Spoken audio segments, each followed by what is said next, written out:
Greetings, ladies and gentlemen. My name is Smiling Dread 4, and welcome back to some more Lightning Returns Final Fantasy XIII.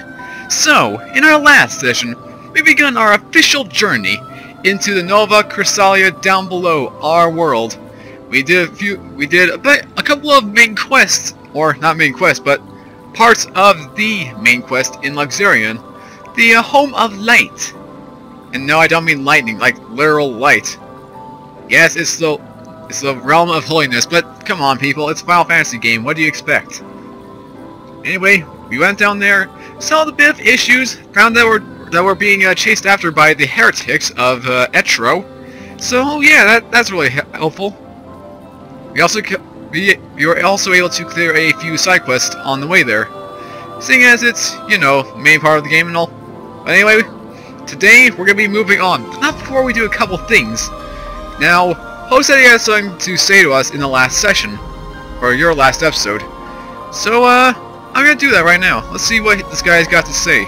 Also, you can probably tell I have a new costume on. I've been changing garbs off screen, just so I'd be prepared for today, but I'll be doing more editing to it afterwards. Anyway, we'll talk to Hope here. This is Yggdrasil, the Tree of Life. It's a holy tree, and its life force is entwined with that of the world. Aradia gives Yggdrasil the power to grow. As the tree grows stronger, so too does the world. With enough Aradia, you can extend its life and push back the Day of Destruction. Up to 13 days, after which God awakens. So the more Aradia I can collect, the bigger that tree will grow. And the bigger the tree, the longer the world has before Doomsday. There you go. So that's how the whole thing works. Anyway, we can check the tree's condition right here. We check it. The holy tree Yggdrasil stands silently. Offer Aradia to extend the world's remaining time, up to 13 days, as we all know. Next, as we talk here to Hope, he's got a few things we can talk about. And let's start with, we'll do this stuff, and then we'll do the ones in red, because that's the most important. So about the Savior. The destruction began 500 years ago, but you know that. It was when the chaos first flooded into our world. Most of the world was lost immediately under the ocean of chaos. Only one small region survived. The survivors call their island of refuge Nova Crystallis. The chaos brought destruction, and a kind of immortality too. Suddenly everyone stopped growing. It was like we'd lost our time. But if that was a gift, it was a poisoned one.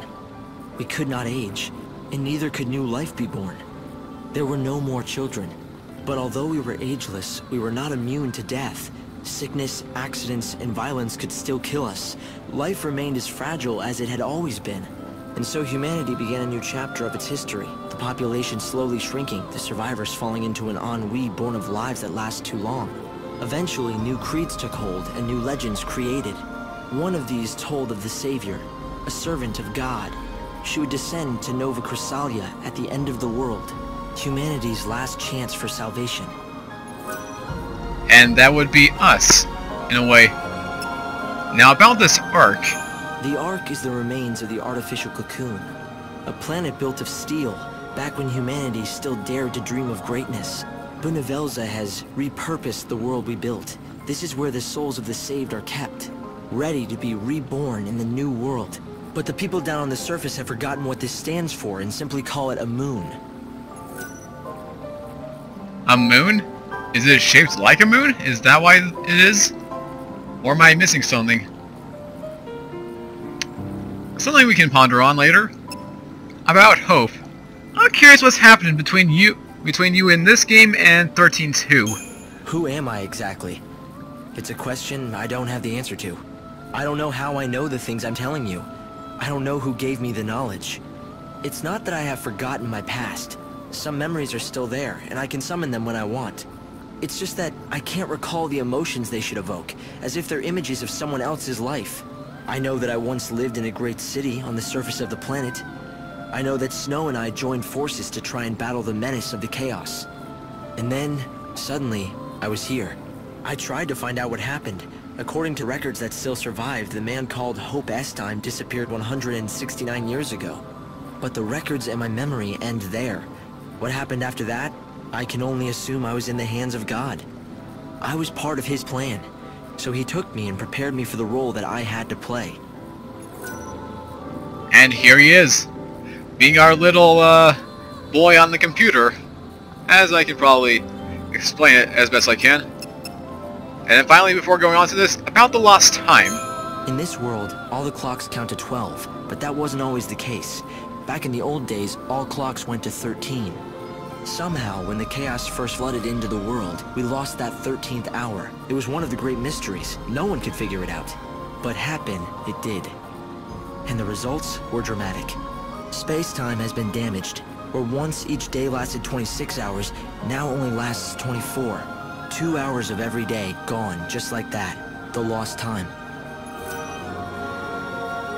How do you lose time? I mean, it's one thing to just make time speed up if you're doing something, but to physically lose 2 hours of humanity, how does that work? That makes absolutely no sense. Can someone fill me in with this? Because this is making no sense to me. Well, something I can ponder on later. Alright, I've delayed on long enough. I've dawdled on. Let's just learn about the main quests. What do they have to do with anything? There are certain areas within Nova Crystallis that I want you to focus on. 5 locations where I'm picking up anomalous chaos readings. And I'm guessing one of those locations is right where Snow is.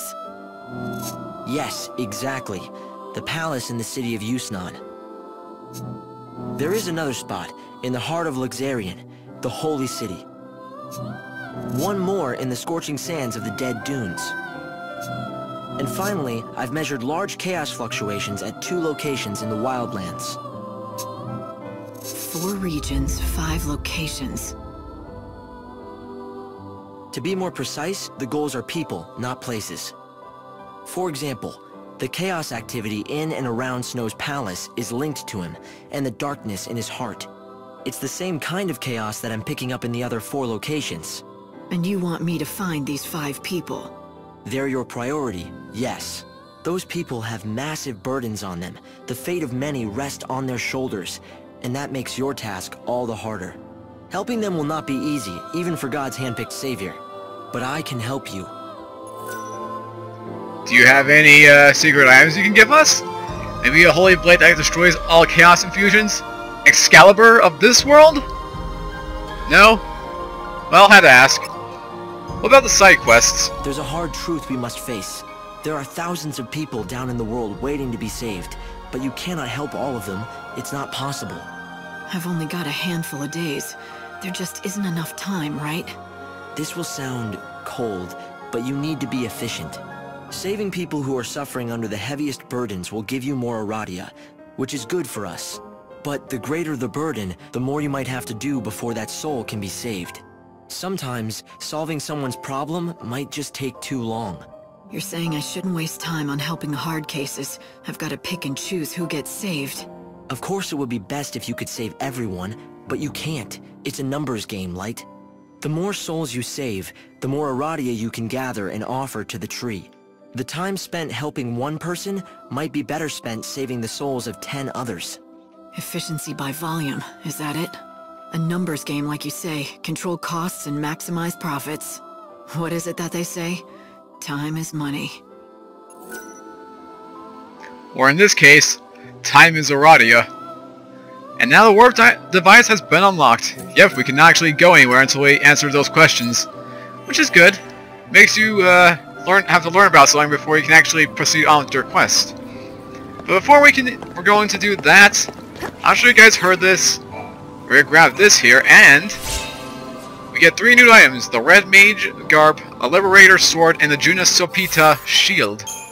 Now, the garb itself, it's decent, for a better word. A better or less word. Oh, yeah, abandon that. Okay, I'm just gonna do this in my schematic collection to show you guys off. So, a garb imbued with the soul of a red mage increases the wearer's physical damage as well as magic damage in a balanced way. That's pretty good, I'll admit that much. However, it has 2 locked abilities. Oh, here's this. Increases physical and magic damage by 8%. As well as Light Slash and a new move called the Buster Ruin. Simply put, it's just a ruin from the final of a ruin combo. So you throw a ruin 4 times, and the 5th one will launch you backwards. That's basically what Buster Ruin does, but it does more damage. I never personally use it, seeing as, well, that's not really helpful. It just really isn't. Not to mention that it's 50 or half the of your ATB gauge. So, not really something I'm fond of. However, I will use those weapons to better increase this stuff. Let's see what we can do here. I think what I'm going to do here is I'm going to give the Crimson Blitz a Liberator treatment. Makes sense. As for Night Lotus, is not going to be of any worth. Alright. Increases HP by a decent amount, I'll admit that. Increases guard defense. Anything else besides that? Out of them all, I think this needs it the most. Wait, actually has great defensive abilities when guarding.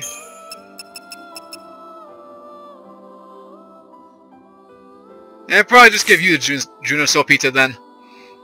So yes, that's that. And as you can see, I've also changed the abilities and accessories of a bit. I added the Twist Headband, if I can talk. Makes it slightly less likely that you will recoil upon taking damage and be unable to attack. In other words, you cannot be, well, hit. Or you can be hit, but it won't actually delay you by any means. Which is helpful, especially with this kind of class. As for this, we have the Magician's Token and Runic Ring. Both have some kind of increase by magic. This increases the damage, this increases the resistance. Good for any kind of, you know, magical entities, like say a Flan. Finally, we have the L'Ange Noir, or however you pronounce that. Got Guard Glove with a resistance to physical attacks by 10%, helpful, and this increases the strength by 15%. And I should mention that the L'Ange Noir is a magic-oriented class, and that the Nocturne is a physical-oriented class. So adding the opposites to each other actually makes them a little more than even in a way. And as for this, well, its weapons will do the trick. Also, using the abilities I got from the fallen enemies, I have put together these. Mainly, I have Thunder as their main target. Well, actually, hold on. Here we go. Thunder is critical. Unfortunately, with this class, Thunder is automatic, level 2. However, if you need one more Thunder, best put it in this class. You will need it later. And then you have your basic attacks for their B buttons. Guarding is all the same. And as for the Y abilities, you can customize that with whatever you want.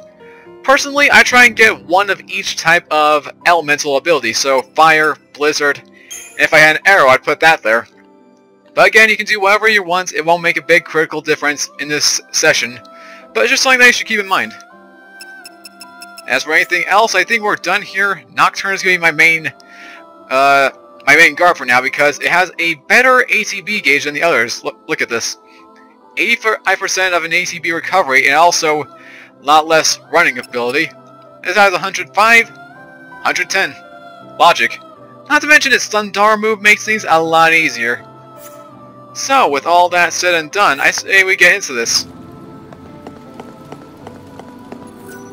Time to get going, people. Well, actually, you know what? While I'm doing this, I'm going to create myself a new save file. After what happened last time, I don't want to have to go back into all of this just to, you know, get a certain quest done. And speaking of quests, I have actually prioritized myself a little more this time. I have the papers stapled together right in front of me. I've actually practiced the whole routine before I actually start this session, so I should know I should have a better understanding of what's going to happen. And if I do fall, just keep in mind it's only a few sessions, so I can memorize it to the max extent. So yeah, that's the last thing I have to say. I'm not going to ignore anymore. Let's head to Nova Crystallis once more. Onward we go to our previous location, where it's time to end main quest number 1 here in Luxarion. And the first thing that's going to be on priority is to get the code for the main quests. Get all of them. All 4. Oh, but first, cutscene. Haven't seen this before. I figured they actually skip these cutscenes when I get into the game. Where am I? Well, when practicing anyway. What is this?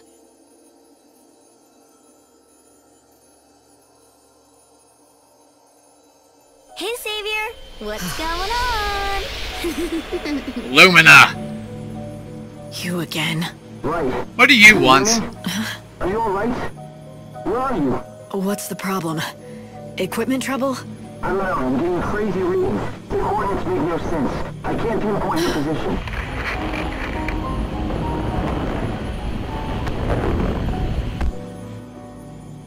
Hope, are you there? No, no, no. Hope can't hear you or see you. You're invisible. Do you know why? Because we're inside you. Spooky, huh? Come again? You mean inside my mind? Yeah, it's a safe place that God can't see. You could almost say it's like, oh, I don't know, an unseen realm. All Darkness right, inside. if you say so. But that begs the question, what the hell are you doing in here? I have a name. It's Lumina, and I know a lot about you.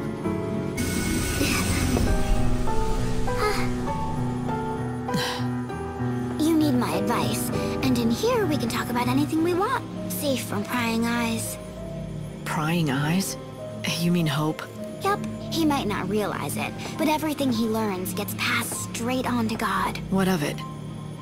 I don't have any secrets to hide. Oh, right. You're the loyal servant, aren't you? You wouldn't dream of betraying him. And don't Kitty. worry, okay? Even if I know otherwise, well, my lips are sealed. I have no reason to betray him. Right, right. That's very convincing. Keep those feelings hidden and play the loyal little servant. You want to be as cold as a steel in your sword. You do that, and then no one can guess what's inside. It's true, God can't see into human hearts. But he can read your face and tone, just like anyone else, and make his own guesses. Like I said, I don't have anything to hide. He's promised to bring Sarah back. I'm not gonna do anything that might cause him to change his mind. Why should I? Are you still in there, Lightning? Why are you afraid? Huh? Come on, think about it. We're inside your mind, don't you get it? If you can't be true to yourself here, where can you? I know you haven't changed, 'cause you can't. What the hell are you? We're just particles of dust brushed from the palm of a god. That's all we ever were.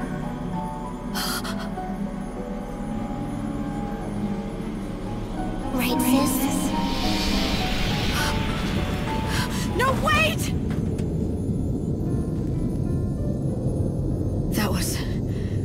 That was Sarah.